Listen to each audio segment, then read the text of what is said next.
Welcome student. हम आज पढ़ेंगे मांग की लोच पार्ट 2। मांग की लोच के पहले वीडियो में हमने मांग की लोच का अर्थ, मांग की लोच के प्रकार, 3 प्रकार होते हैं, ईपी, ईआई और ईएक्सवाई, जिसके अंतर्गत हमने ईपी मांग की कीमत लोच का अध्ययन किया था, उसका अर्थ, सूत्र और कीमत लोच की विभिन्न श्रेणियाँ। आगे हम आज कीमत लोच का ही अध्ययन करेंगे, कीमत लोच को मापने की विधियाँ। कीमत लोच को मापने की मुख्यतः 3 विधियां होती हैं, बिंदु लोच विधि, चाप लोच विधि और कुल व्यय विधि। इन 3 विधियों के माध्यम से कीमत लोच को मापा जाता है।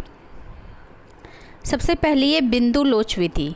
किसी विशेष बिंदु पर मांग की कीमत लोच को ज्ञात करने के लिए बिंदु लोच विधि का प्रयोग किया जाता है। नाम से स्पष्ट है, बिंदु लोच अर्थात किसी बिंदु विशेष पर यदि मांग की कीमत लोच को मापना है तो उसके लिए बिंदु लोच विधि का प्रयोग किया जाता है। सामान्यतः इसका सूत्र होता है कि बिंदु लोच बराबर बिंदु से निचला भाग बटे बिंदु से ऊपरी भाग, जिसको हम शॉर्ट में पढ़ते हैं LS/US। लोअर सेक्टर अर्थात निचला क्षेत्र और अपर सेक्टर यानी ऊपरी क्षेत्र। तो प्रस्तुत चित्र के अध्ययन हम देखेंगे कि हमें R बिंदु पर मांग की कीमत लोच का अध्ययन करना है। तो R से निचला क्षेत्र हो गया हमारा RB अपॉन बिंदु R से हमारा ऊपरी क्षेत्र हो गया RA।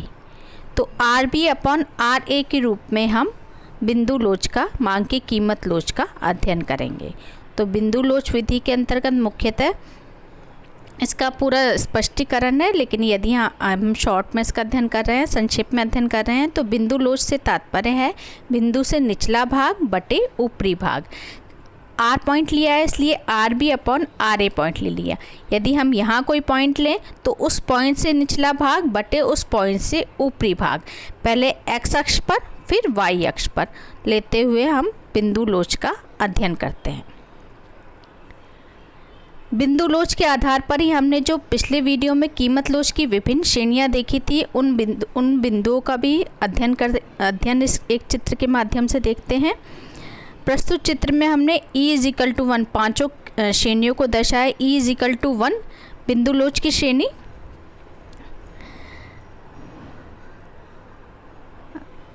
बिंदु लोच की श्रेणी है E=1। E=1 यानी इकाई लोचदार मांग। तो बिंदु से निचला भाग है, निचला भाग EB अपॉन EA पॉइंट यदि हम ले तो दोनों भाग बराबर है, इसलिए मांग की लोच इकाई के बराबर है। A पॉइंट पर देखें तो E=इनफाइनाइट या अर्थात लोचदार मांग कि आपकी दी हुई उपभोक्ता है वो पूरी तरीके से कीमत है, कीमत स्थिर है, उस पर वस्तु की इकाइयों की मांग कर रहा है, तो E=इनफाइनाइट। लास्ट E पर है E=0 यानी आपकी मांग की लोच है पूर्णतः बेलोचदार मांग है। आपका निचला क्षेत्र है वो 0 है और ऊपरी क्षेत्र है, तो ऊपरी क्षेत्र, निचला क्षेत्र बटे ऊपरी क्षेत्र, तो हमारा E=0 की कंडीशन हो जाएगी। ये बीच वाला पोर्शन है E=1 अर्थात इस पे यदि हम कोई पॉइंट लें तो निचला क्षेत्र उसका ज़्यादा होगा ऊपरी क्षेत्र से, इसलिए E=1 की कंडीशन होगी। अर्थात यदि हम कोई पॉइंट लेकर के देखें कि सपोज़ ये नीचे का पॉइंट है आपका 5 है तो ऊपर का 2 है, तो 5/2 हमेशा E=1 की कंडीशन आएगी। वैसे ही विपरीत रूप में देखें E=1, निचला क्षेत्र है वो कम है, ऊपरी क्षेत्र ज़्यादा है, तो वो E=1 की कंडीशन आएगी। तो बिंदु लोच के रूप में हम देख सकते हैं कि कीमत लोच की विभिन्न श्रेणियों का अध्ययन, जिसके अंतर्गत हम वही बिंदु पर निचला क्षेत्र बटे ऊपरी क्षेत्र का अध्ययन करते हैं। अब है हमारी दूसरी विधि, चाप लोच विधि। चाप लोच विधि का प्रयोग मांग वक्र पर स्थित 2 बिंदुओं के मध्य कीमत लोच को ज्ञात करने के लिए किया जाता है। कि आपकी कोई मांग वक्र है, उस पर आपकी 2 बिंदु दे रखे हैं, उसके अध्ययन में ए और बी के मध्य की यदि लोच ज्ञात करनी है तो उसके लिए हम चाप लोच विधि का प्रयोग करेंगे।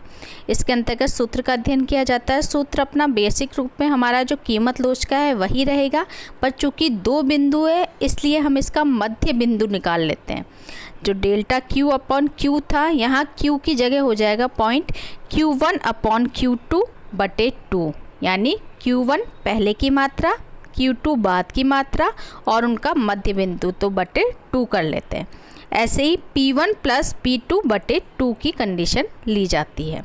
तो फॉर्मूला है इसका, सामान्यतः कीमत में अधिक परिवर्तन होने पर इस विधि का प्रयोग किया जाता है। EP बराबर delta Q upon Q1 plus Q2 upon 2 upon delta P upon P1 plus P2 upon 2। तो 2 से 2 कट जाएगा, delta Q upon Q1 plus Q2। ये आपका इसको यदि हम विपरीत अर्थ में ले लेते हैं और उल्टा कर लेते हैं तो ये इंटू में हो जाएगा P1 upon P1 plus P2 upon delta Q upon Q। तो फाइनली फॉर्मूला हमारा आ जाएगा EP बराबर delta Q upon delta P into P1 plus P2 upon Q1 plus Q2।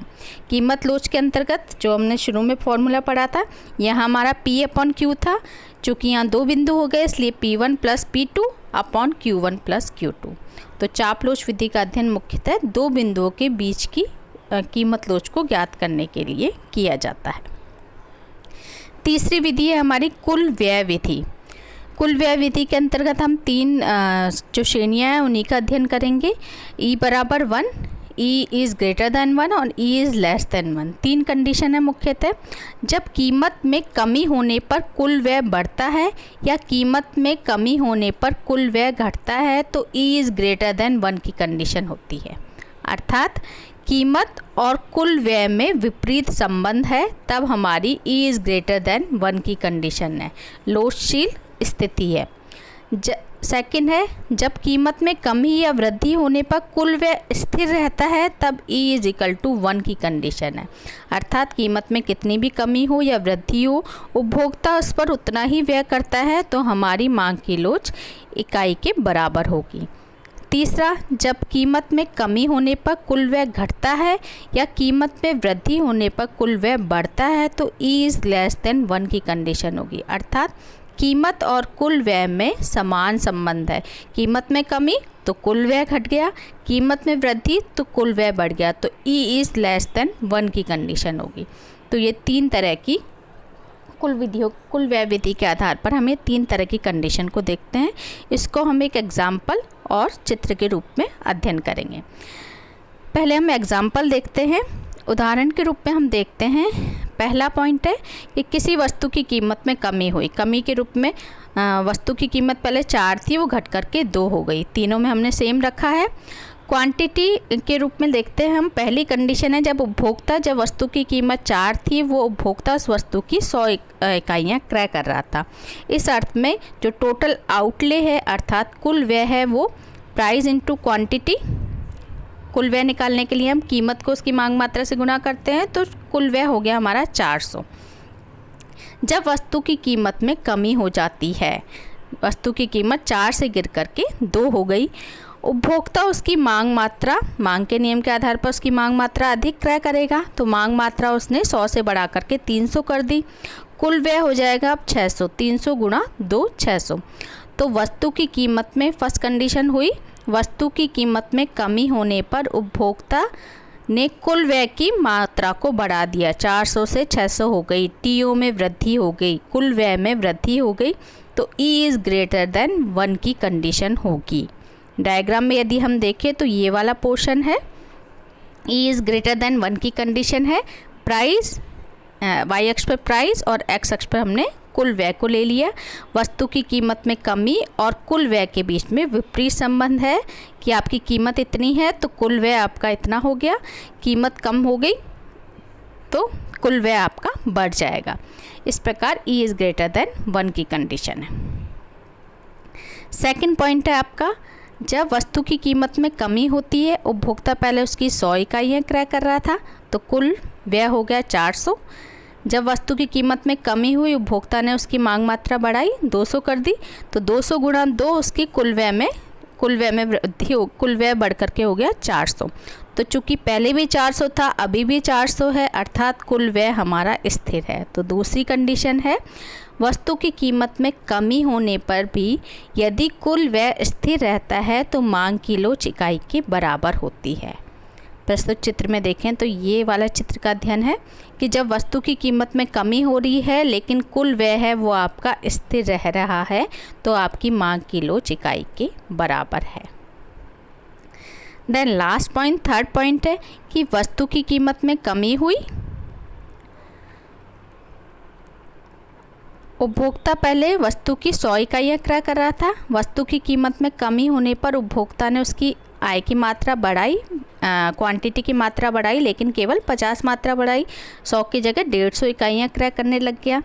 कुल व्यय जहाँ 400 था, अब कुल व्यय घट करके 300 हो गया, अर्थात वस्तु की कीमत में कमी तो कुल व्यय में भी कमी, दोनों में समान दिशा में परिवर्तन हो रहा है, तो ई इज़ लेस देन 1 की कंडीशन होगी।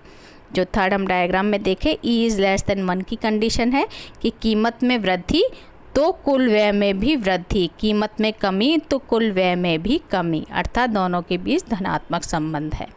इस प्रकार कुल व्यय विधि के आधार पर मांग की कीमत लोच का अध्ययन किया जाता है, जिसको हम बहुत साधारण अर्थ में समझें तो यदि कीमत में कमी होने पर या वृद्धि होने पर कुल व्यय स्थिर रहता है तो ई इज़ इक्वल टू 1 की कंडीशन होगी। कीमत में कमी या वृद्धि होने पर कीमत में कमी होने पर कुल व्यय में वृद्धि होती है या कीमत में वृद्धि होने पर कुल व्यय में कमी होती है, अर्थात दोनों में जब विपरीत संबंध है तो ई इज़ ग्रेटर देन 1 की कंडीशन होगी, अधिक लोचशील है। देन थर्ड लास्ट कंडीशन है कि कीमत में कमी होने पर कुल व्यय घटता है और कीमत में वृद्धि होने पर कुल व्यय बढ़ता है, अर्थात दोनों में समान संबंध है, दोनों में एक दिशा में परिवर्तन होता है, तो मांग की लोच इकाई से कम होती है। तो इस प्रकार आज के वीडियो में हमने कीमत लोच को मापने की तीनों विधियों का अध्ययन किया है, बिंदु लोच विधि, चाप लोच विधि और कुल व्यय विधि। आगे के वीडियो में हम मांग की लोच के अन्य प्रकारों, मांग की आय लोच और मांग की आड़ी एवं तिरछी लोच का अध्ययन करेंगे। धन्यवाद।